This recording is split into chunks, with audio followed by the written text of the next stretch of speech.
नमस्कार साथियों, आरबीएससी के सेंटर बिल ऑनलाइन होने शुरू हो गए हैं। तो आपको किस तरीके से करने हैं, यहाँ पे सबसे पहले हम board of secondary education Rajasthan की जो साइट है आरबीएससी की, उसको हम ओपन करेंगे। ओपन करने पर आपको राइट साइड में यहाँ नाम दिखेगा अकाउंट सेक्शन का, account centre examiner bill etcetera. तो इसको आप क्लिक करेंगे। इसको क्लिक करने पर आपके सामने जो नया पेज खुलेगा, इसमें आपको 2024-2023 ये तो 24 का यहाँ पे चालू हो चुका है। तो यहाँ सबसे पहले आपको ये केंद्र बिल डाउनलोड आवश्यक फॉर्म है, इसको आपको डाउनलोड कर लेना है। और ये 11 पेज का एक फॉर्मेट है, इसमें सारे जो प्रपत्र हैं वो सभी आ चुके हैं, इनको भर के तैयार कर लेना है। और उसके बाद में आपको यहाँ पे भरने के बाद में ये सेंटर बिल एंट्री, इसको आपको एंटर करना है और इस पे लॉगिन करना है। लॉगिन के लिए आपके पासवर्ड रहेंगे, आपके मोबाइल नंबर, सेंटर कोड आपका यूज़र आईडी रहेगा। और पासवर्ड अगर अभी वर्तमान केंद्राधीक्षक के काम नहीं कर रहे हो तो गत सत्रों के जो केंद्राधीक्षक रहे हैं उनके मोबाइल नंबर से आप ट्राई कीजिए, वो नंबर हो सकते हैं। इसके अलावा यहाँ पे आपको इम्पोर्टेंट बिल भरने हेतु आवश्यक निर्देश भी दिए गए हैं, तो ये निर्देश आप यहाँ से डाउनलोड कर सकते हैं। इसमें समस्त प्रकार की जानकारियाँ यहाँ पे दी हुई है, तो इनको आप पढ़ के आप अच्छे से और ये जो एंट्रीज है वो कर सकते हैं। तो इसको आप सेव कर लें या इसको आप जैसे भी हैं इसका प्रिंट लेना चाहें तो इसका प्रिंट ले लें। अब यहाँ पे हम आगे की बात करते हैं। आगे हम वापस बैक जाएंगे और यहाँ पे लॉगिन करेंगे सेंटर कोड से। लॉगिन करने पर सेंटर बिल मेनू इस तरीके से खुलेगा और यहाँ पे ऊपर ही ऊपर जो ये टैब आपको दिखाई दे रहा है बिल फिलिंग, एडिट और न्यू, इसके लिए यहाँ पे आपको एंटर करना है। तो यहाँ पे हमने क्लिक किया तो ये पेज यहाँ पे खुल चुका है, जिसमें ऊपर ही ऊपर सेंटर कोड और सेंटर का नाम प्रदर्शित हो रहा है और नीचे यहाँ पे आपको रीड बिफोर फिलिंग यहाँ पे लिखा हुआ है। तो आपके यहाँ पे जो रूम काम में लिए गए हैं उन रूम्स की यहाँ पे डिटेल आपको लिखनी है डेट वाइज। तो डेट वाइज कैसे लिखनी है, जैसे यहाँ पे हम एग्ज़ाम डेट भरेंगे, जैसे 7 मार्च यहाँ पे डेट भरी और उसके बाद में स्टूडेंट सिटिंग रेंज यानी 1 से 25 वाले जो कमरे हैं उस दिन कितने काम में लिए ये संख्या लिखनी है।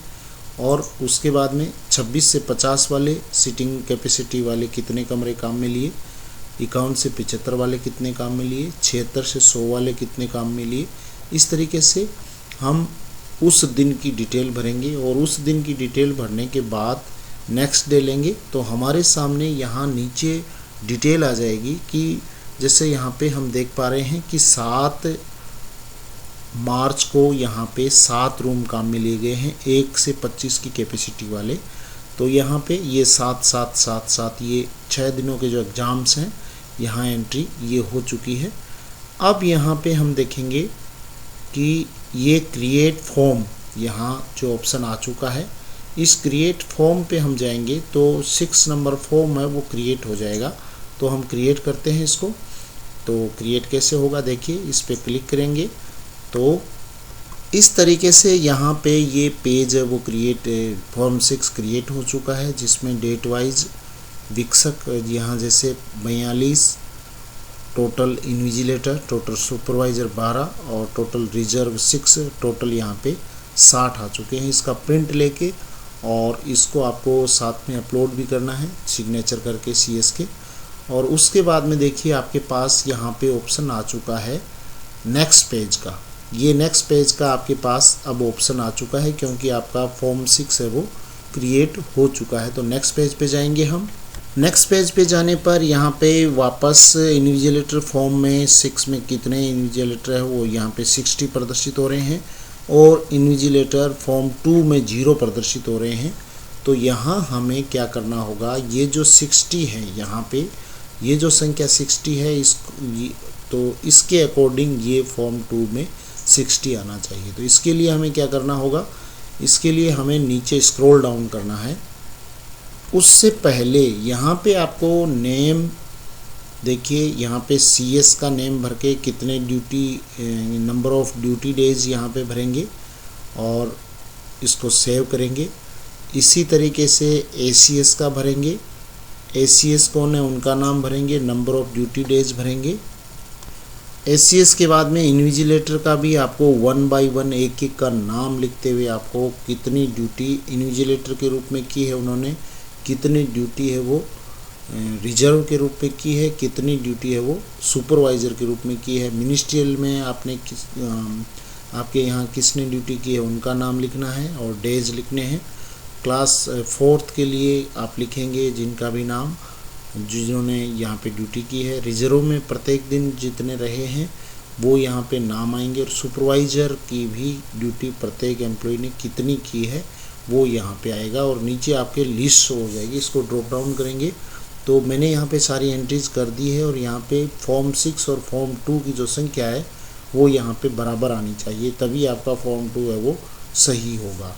तो यहाँ पे मैं नीचे लेके चलता हूँ। यहाँ पे प्रत्येक एम्प्लॉई जिन्होंने यहाँ पे ड्यूटी की है इन्विजिलेटर के रूप में, जैसे यहाँ पे हम देख रहे हैं 1 नंबर यहाँ पे जो एम्प्लॉई है उन्होंने इन्विजिलेटर के रूप में 1 ड्यूटी की है और रिजर्व के रूप में उन्हीं एम्प्लॉई ने 4 ड्यूटी की है। ऐसे ही दूसरे नंबर पे यहाँ पे ये अगला 3 नंबर पे जो एम्प्लॉई है उन्होंने इन्विजिलेटर के रूप में 2 ड्यूटी की है और अगले जो एम्प्लॉई उन्होंने इन्विजिलेटर के रूप में 4 ड्यूटी की है और सुपरवाइज़र के रूप में उन्होंने 1 ड्यूटी की है। ऐसे ही आपको प्रत्येक एम्प्लॉय के लिए इन्विजिलेटर और सुपरवाइज़र और रिजर्व उन तीनों की यहाँ पे आपको ड्यूटी है वो एंटर करनी होगी ऊपर और उसके बाद में इसका जो टोटल है वो प्रपत्र 6 से मैच होना चाहिए। यहाँ पे स्पष्ट लिखा हुआ है कि विक्सन ड्यूटी की संख्या प्रपत्र 6 के समान होने पर ही आगे जाने का लिंक उपलब्ध होगा। यदि प्रपत्र 6 में त्रुटि रही हो तो पीछे जाकर उसमें संशोधन करें। तो इस तरीके से यहाँ पे हम प्रत्येक एम्प्लॉइज़ की एंट्री है वो कर चुके हैं और आपके पास यहाँ पे गो टू बिल ये ऑप्शन आ भी चुका है और डाउनलोड फॉर्म ये भी आ चुका है। तो हम यहाँ से जाएंगे go to bill pay.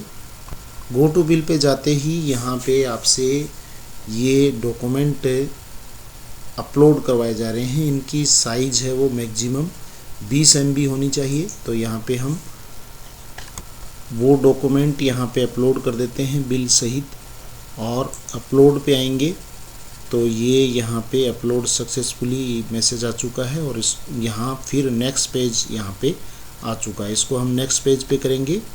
Next page पे आते ही centre payment bill entry exam 2024 मेन यहाँ पे आ चुका है। इसमें आपको परीक्षा दिवस, थाने से दूरी, ये परीक्षा दिवस ऑटोमेटिक फिलअप है, थाने से दूरी आपको भरनी है, संग्रहण केंद्र से दूरी आपको भरनी है।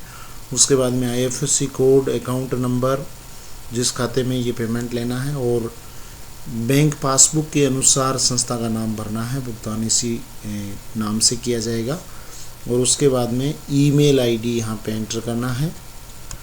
डिस्ट्रिक्ट यहाँ पे सेलेक्ट करना है। उसके बाद में केंद्राधिक, ये आपको ऑटोमेटिक विक्सन बिल है वो ऑटोमेटिक तैयार मिलेगा क्योंकि एंट्रीज है वो पहले हम कर चुके हैं। और यहाँ पे अगर विक्सन जो ड्यूटीज़ हैं उनकी संख्या यहाँ जैसे 60 आ रही है, अगर सही नहीं आ रही हो तो फॉर्म 6 और फॉर्म 2 को देखें और सुधार करें। और इसके अलावा यहाँ पे अगर फील्ड सुपरवाइज़र वगैरह वो आपने भरे हैं तो यहाँ पे आएगा, अन्यथा नहीं आएगा। अलमारी वे है वो फिक्स है इसमें 300 रुपये। उसके बाद में बस का वास्तविक किराया उत्तर पुस्तिका संग्रहण केंद्र तक पहुँचाने का, तो ये यहाँ पे आपको एंटर कर देना है। जो आपने प्रपत्र में भरा है वो संख्या यहाँ पे जो बिल यहाँ बनाया है प्रतिदिन उत्तर पुस्तिका संग्रहण केंद्र पर पहुँचाने का वो आप लिख दें।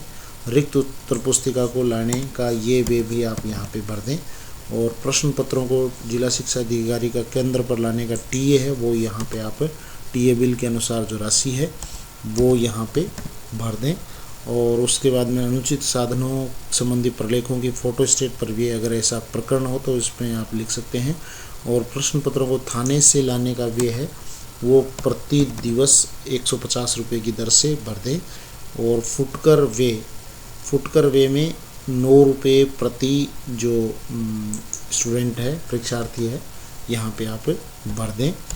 और उसके बाद में आप यहाँ जो टोटल यहाँ फिलअप हो चुका है इसमें आपको यहाँ पे मेरे द्वारा दी गई जानकारियाँ सही है सेव करेंगे। और यहाँ पे आपको बैंक खाते का चेक JPG फाइल में स्कैन करके 100 KB ये यहाँ पे आपको अपलोड करना होगा और उसके बाद में आपको यहाँ सेव कर देना है। तो इस तरीके से ये फॉर्म आप भर सकते हैं। तो आज के लिए बस इतना ही। Thank you very much. जय हिंद, जय भारत।